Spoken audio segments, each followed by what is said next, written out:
애국 시민 여러분, 그리고 해외에서 이 방송을 시청하고 계시는 해외 동포 여러분, 문재인 대통령의 임기는 내년 3월 9일 대통령 선거 때까지로 실질적으로 봐야 한다면 5개월밖에 남지 않았고, 지금은 이제 여야의 대선 후보가 결정됐거나 되는 과정에서 이제 그 본선 경쟁에까지 시작되면 대통령의 존재는 뒤로 물러서야 되기 때문에 이 시기는 대통령이 지난 4년 반에 걸쳐서 했던 일 중에 잘잘못을 정리를 하고, 특히 지난 주일에 대통령 비서실장 유영민 씨가 국회에 나와서 증언한 것 중에는 부동산 정책 실패를 인정을 했어요. 그럼 인정을 했다 그러면 이걸 다시 회복할 수 있는 방법이 이 짧은 기간에 이 정권에 의해서는 안 될 것입니다. 그러면 왜 실패했는가? 앞으로 대안은 어떻게 할 것인가? 이런 걸 정리해야 할 시기인데, 이 시기까지 문재인 대통령이 머리와 손과 눈과 귀에서 놓지 않는 게 하나 있어요. 그건 종전선언입니다. 종전선언. 그러니까 종전선언하고 북한에 대한 유엔 제재를 해제하면, 그리고 평화 무드가 되면 김정은이가 핵을 폐기하는 길로 갈 것이다.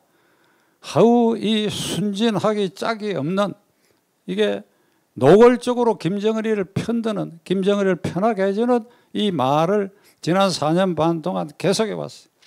지난 주일에도 대한민국의 북핵 대사, 미국의 북핵 대사 김성, 그 다음에 일본의 북핵 대사, 이 사람들이 모이고 미국에 가서도 만나고 무슨 국정원장에 가서 만나고, 그때마다 발표문이 미국과 종전선언에 대해서 심도 있는 인원을 했다.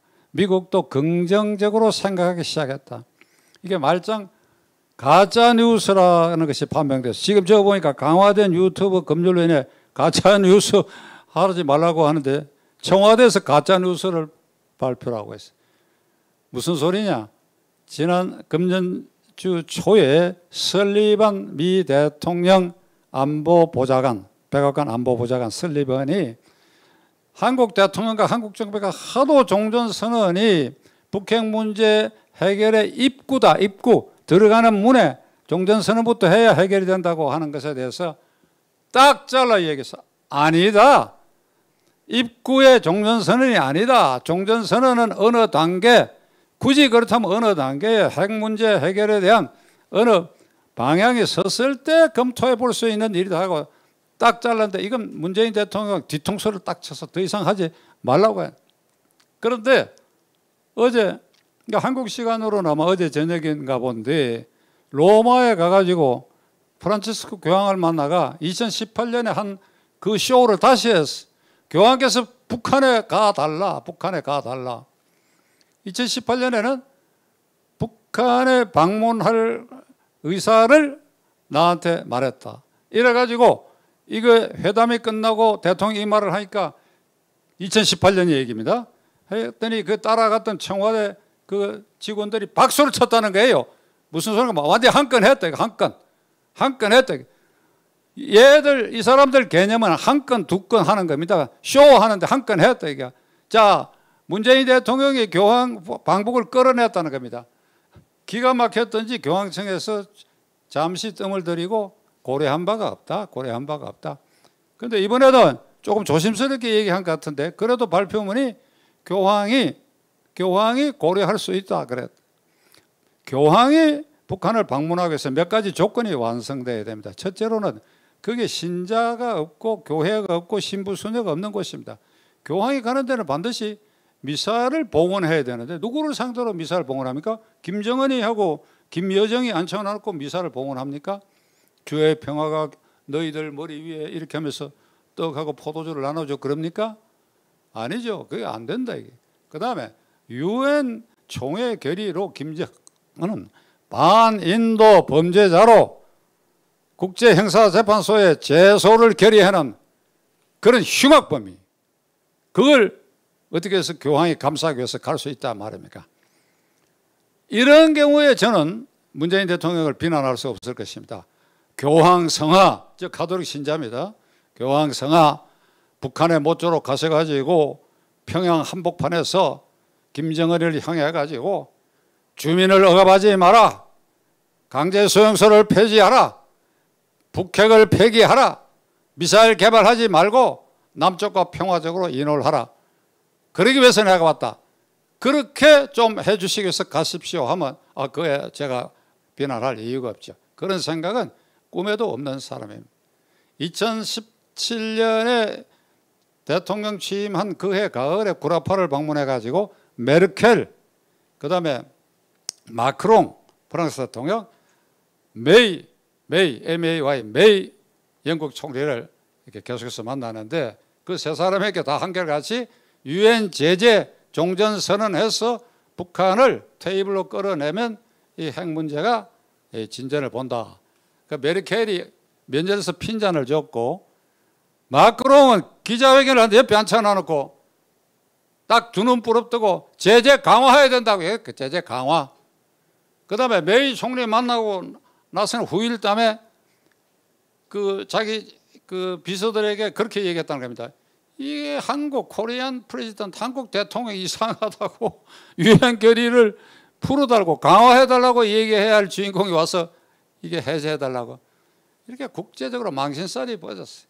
문재인 대통령 취임한 이후에 북한이 핵실험, 미사일 발사, SLBM 발사 77회 77번 지난 주일까지 발사를 했어요.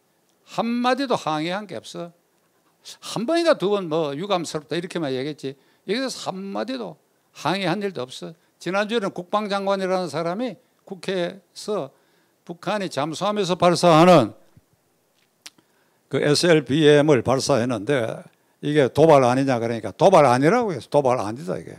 그러니까 이렇게 문재인 대통령과 그 정권 실세가 이러니까 이 장군들 군인들도 전부 이게 아주 이 주적으로 보지 않고 이렇게 해태된 이렇게 말을 지금까지 계속하고 있어요. 교황도 이번에 이렇게 종전선언 여기에 끌어들여가 교황을 이용하려고 든다.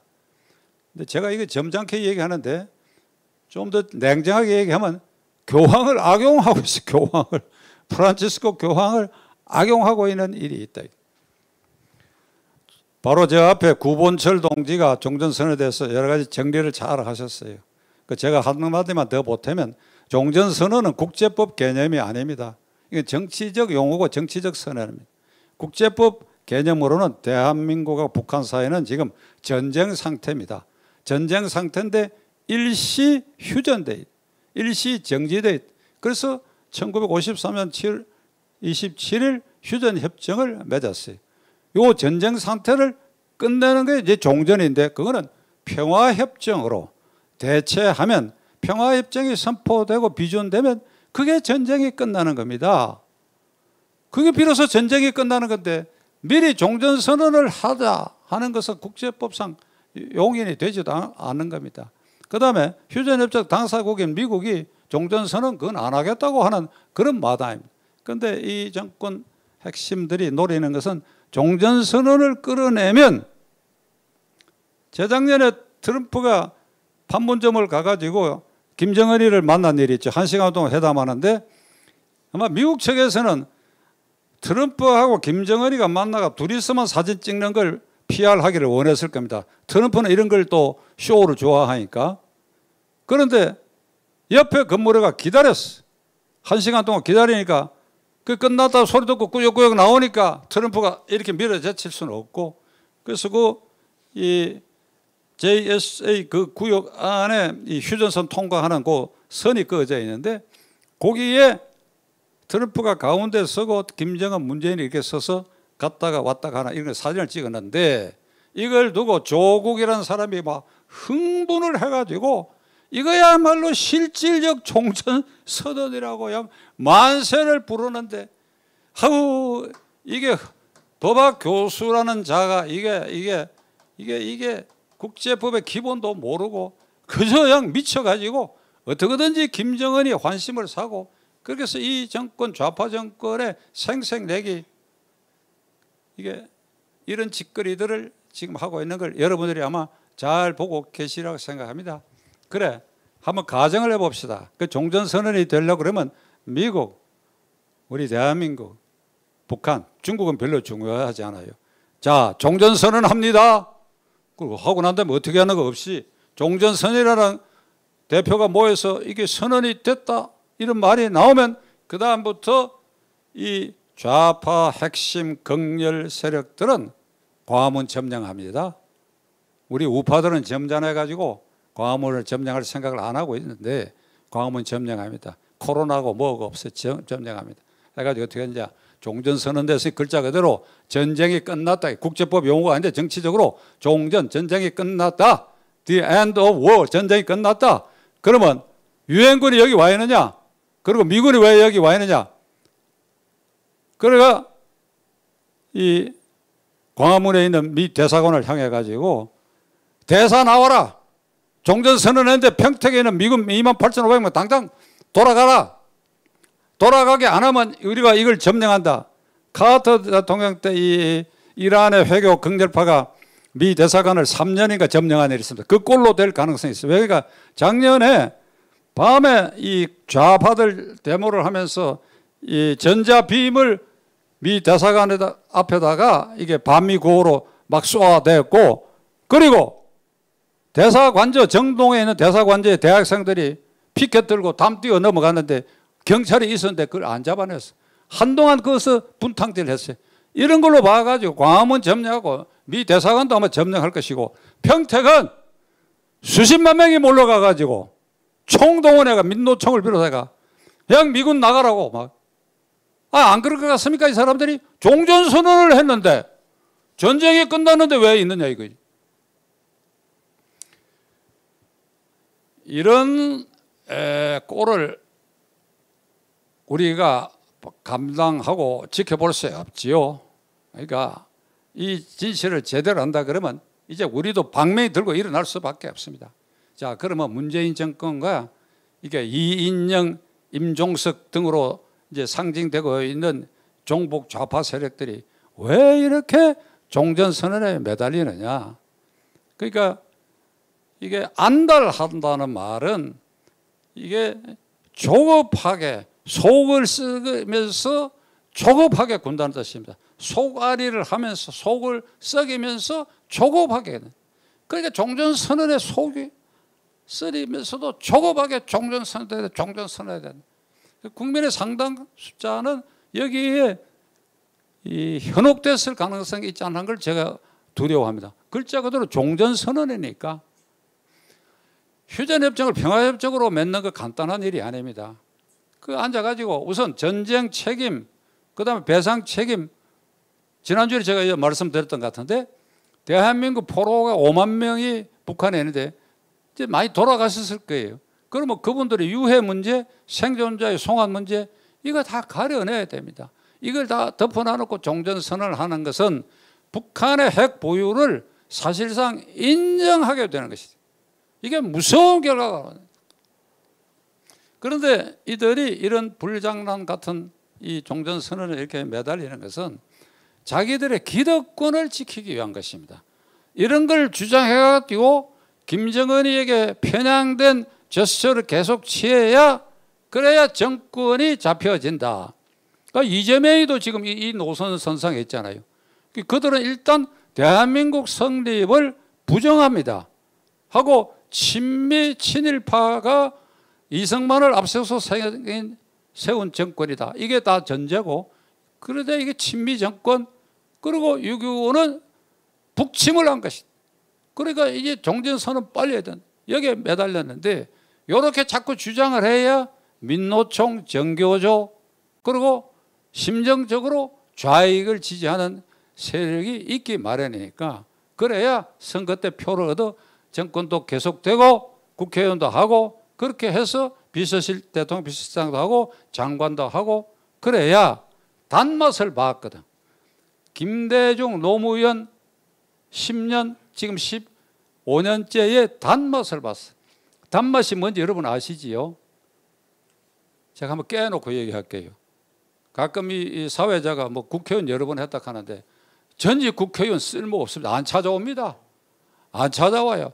그냥 뭐 민원이라도 갖고 찾아와주면 외롭지라도 않겠는데 안 찾아와요. 세력이 있고 권세 있는 자리 장관이다, 청와대 비서실장이다, 대통령이다, 대통령 비서실이다. 이래야 찾아갑니다. 정권이 교체된다고 하는 것은 사람과 돈이 움직인다는 뜻입니다. 그렇잖아요. 이해관계를 가진 사람들이 거기에 덤벼들지 저 같은 백면 스승에게 달려듭니까? 아니죠. 그러니까 이들이 그 권력의 탄맛을 아주 완전히 누렸다. 그 증거로 이게 반미 자주화를 부르짖던 이들이 아주 이율배반적인 이중적 생활을 하고 있는데, 반미 자주화 부르짖던 자들이, 자, 이인영 통일부 장관은 뭐 스위스의 비싼 학교에 아들 유학 보내고, 임종석은 딸을 뭐 시카고의 뭐 디자인 대학에 보내고, 한명숙 민주 진보 진영의 데모인 한명숙 외아들 미국 유학 다 보내고, 그 다음에 윤미향이라고 하죠. 윤미향. 이거 참 이름을 입에 올리기도 더러운 느낌인데, 이 사람도 무슨 딸을 다 그 음악 대학에 다 보내고, 다 그래요. 다 그래. 예외가 없어. 특히 나는 한명숙 씨가 그 민주 진보 진영 데모라고 하면서 말끝마다 우리 민주 진보 진영은 이렇게 아주 리드미컬하게 얘기를 해요. 그 소리 들으면 막 역겨워가지고, 민주 진보 진영은 이 사람들이 민주적입니까? 진보가 뭐예요? 진보 뭐가 진보라는 거예요? 이 얘기를 하면 긴데 제가 막 생각해서, 제대로 된 보수가 없는데 진보가 왜 있습니까? 이 말은 종북이라는 뜻이에요. 종북, 주사파라 이 말이야. 민주, 비민주지. 비민주 주사파인 우리들은 이렇게 말을 해야지. 그 데모야. 그 데모가 감옥에도 갔다 왔는데 딱 잡아떼고 억울하다 그러고 이걸 살리려고 하는 거. 그게 민주적이요? 그게? 저도 나이 든 사람인데 이제 제 결론 내리겠습니다. 이 사태를 어떻게 해야 되겠니? 해답은 국민이 깨어 있어야 돼. 국민이 깨어 있어야 돼.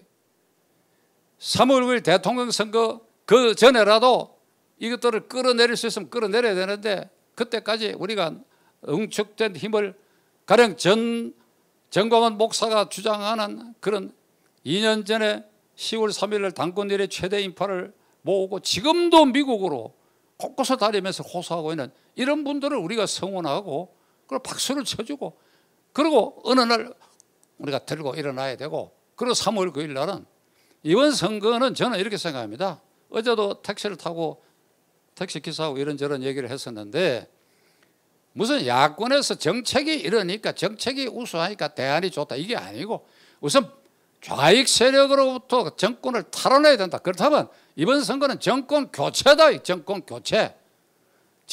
교체 이러고 제가 택시에 내리면서 그 택시 기사하고 주먹을 이렇게 약 마주쳤는데, 그게 모든 초점을 맞춰야 돼. 단일 후보 만들고, 그게 좀 부족하더라도 그 시비 걸 필요 없어요. 우리가 지금 긴급한 상황이, 형법에도 긴급피난 정당방위라는 조항이 있어요. 긴급할 때는, 홍수가 떠내려고 천재지변이 났을 때는 옆집에 뛰어들어가서 그 창문을 깨도 죄가 안 돼요. 강도가 칼을 갖고 덤빌 때는 내가 작은 칼을 갖고 덤벼들어 맞짱 떠야 돼요. 마찬가지로 이 지금 긴급한 사태고 정당방위를 행사할 사태다. 헌법상 제1기관인 국민의 우리들이 아주 절박하다. 이번엔 정권 교체다. 종전선언에 매달리는 자들을 쓸어내야 된다. 끝까지 시청해 주셔서 감사합니다. 네, 박찬재